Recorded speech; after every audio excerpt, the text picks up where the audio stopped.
The Goose Girl. A long time ago, there was a king and a queen. They had one daughter. The princess was very beautiful. The queen loved her very much. There was also a good fairy who helped the queen look after the princess. When the princess grew up, her mother found a prince for her to marry. The prince lived far away. The time came for the princess to go to his kingdom. The queen packed many beautiful things for her daughter.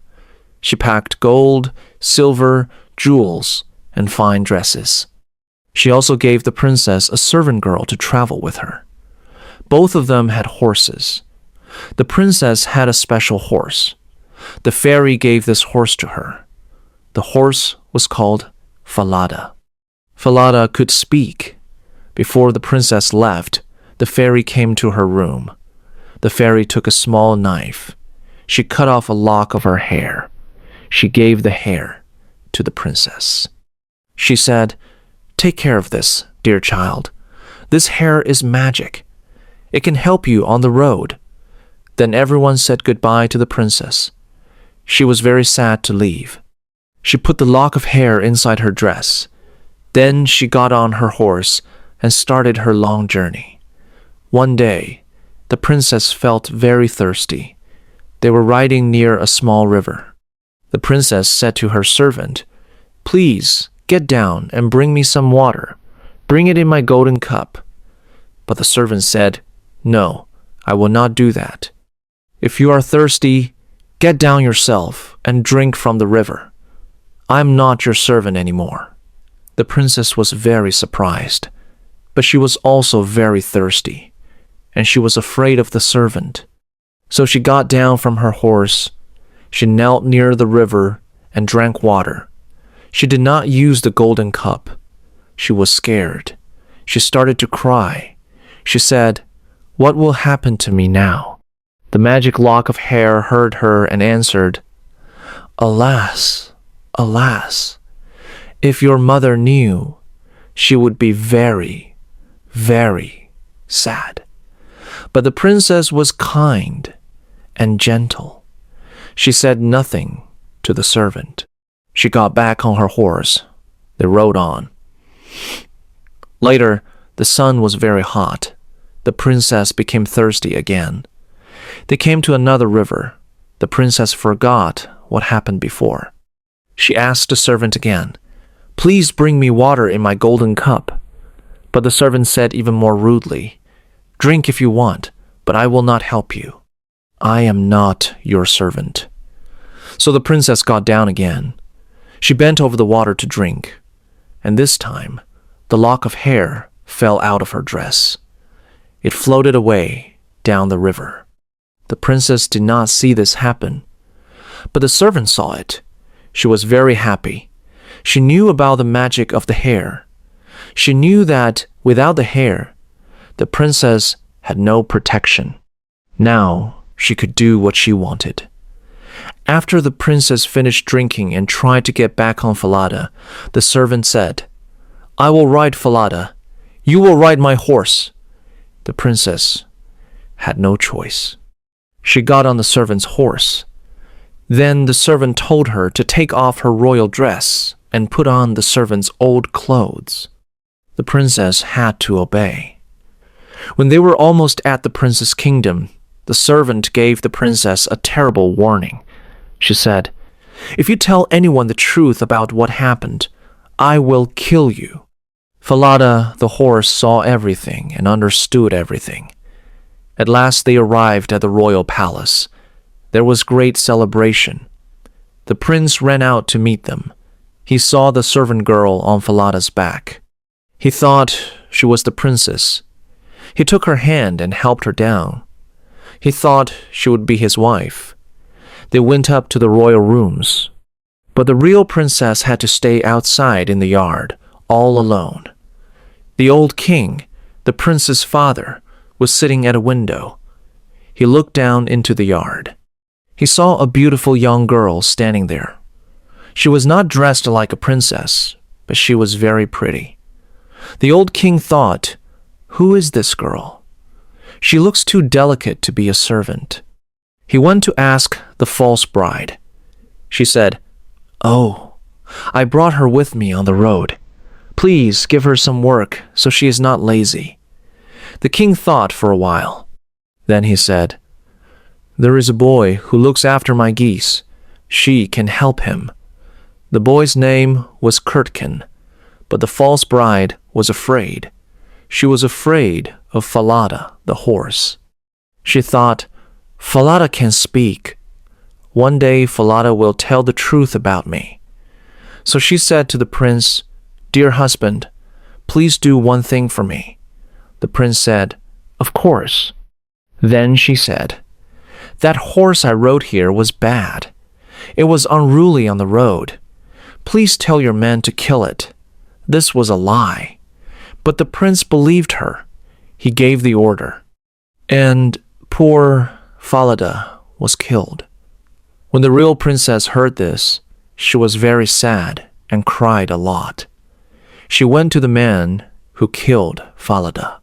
She begged him, "Please nail Falada's head to the big dark gate of the city. I go through that gate every morning and every evening. I want to see him still." The man felt sorry for her. He did what she asked. He nailed the horse's head to the dark gate. The next morning, the princess and Curdken walked through the gate to take the geese to the meadow. As she walked under the gate, she looked up and said, sadly, "Falada, Falada, there you hang." And the head answered, "Bride, bride, there you go. Alas, alas, if your mother knew, she would be very, very sad." They walked out of the city and took the geese to a green meadow. The princess sat down on the grass. She let down her long hair. Her hair was pure silver, and it shone in the sun like light. When Curdken saw it, he wanted to touch it and pull some of it. He ran toward her, but she saw him coming. She called out, "Blow, wind, blow. Take Curdken's hat. Blow it far away over the hills and dales and rocks. Do not stop until my silver hair is combed and curled." And the wind came. It was a very strong wind. It blew Curdken's hat off his head. The hat flew far, far away over the hills. Curdken had to run after it. By the time he came back, the princess had finished her hair. She had tied it up again. He was very angry. He did not talk to her for the rest of the day. In the evening, they drove the geese home. The next morning, the same thing happened. They passed through the dark gate. She said, "Falada, Falada, there you hang." The head answered, "Bride, bride, there you go. Alas, alas. If your mother knew, she would be very, very sad." And again in the meadow, she let down her silver hair. Again Curdken tried to take hold of it. Again she called to the wind. Again the wind blew away his hat. Again he had to run far away to get it back. He was angrier than before. That evening, Curdken went to the old king. He said, "I cannot work with that girl anymore. She bothers me all day." The king asked him to explain. So Curdken told him everything. He told the king about the head at the gate and what it said. He told the king about the meadow and the silver hair. He told the king about the wind and his hat. The old king listened carefully. He said, "Go out again tomorrow as usual." The next morning, the king hid behind the dark gate. He heard a girl say to the head, "Falada, Falada, there you hang." He heard a head answer, "Bride, bride, there you go. Alas, alas. If your mother knew, she would be very, very sad." Then the king went quietly to the meadow. He hid behind a bush. He watched. He saw the girl take down her long silver hair. It shone so brightly in the sun. He heard her call to the wind. He saw the wind blow away Curdken's hat. He saw Curdken run after it. He saw everything. That evening, the king called the girl aside. He asked her, "Why do you do these things?" She started to cry. She said, "I cannot tell you or anyone. If I speak the truth, I will lose my life." The king begged her gently. He said, "Do not be afraid. I want to help you." For a long time she said nothing, but finally she told him everything. She told him about the fairy and the magic hair. She told him about the servant girl and how she took away her horse and her clothes. She told him about the threat to kill her if she spoke. It was very lucky that she told him, because now the king knew the truth. He ordered his servants to bring beautiful royal clothes for the girl. When she put on the clothes and came to him, the king was amazed. She was so beautiful. Everyone who saw her was amazed. The king went to his son. He told him the truth. He said, "The woman you think is your bride is not the real princess. She is only a servant. The real princess has been working as a goose girl." The young prince was very happy to hear this. He looked at the real princess and saw how beautiful she was. He heard how patient and kind she had been. He was even happier. The king made no announcement yet. He organized a great feast for everyone at the court. The prince sat at the top of the table. The false bride sat on one side of him. The true princess sat on the other side. Nobody recognized the princess. In her beautiful dress, she looked completely different from the poor goose girl.